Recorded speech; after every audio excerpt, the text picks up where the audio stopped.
জগতের রহমত করে পাঠালেন খোদা আব্দুল্লাহর ঘরে।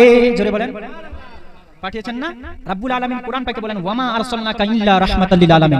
আল্লাহ তাবারাক ওয়া তাআলা বলেন হে আমার মেহবুব, আমি আপনাকে ইহজগৎ এবং পরজগতের জন্য রহমত করে দুনিয়াতে পাঠিয়েছি।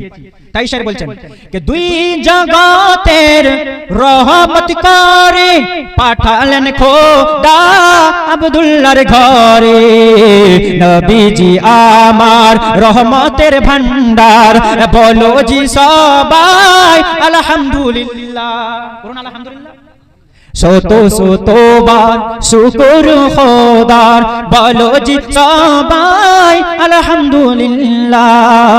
হয়েছি উম্মত নবী মুস্তাফার, বলো জি সবাই আলহামদুলিল্লাহ আলহামদুলিল্লাহ।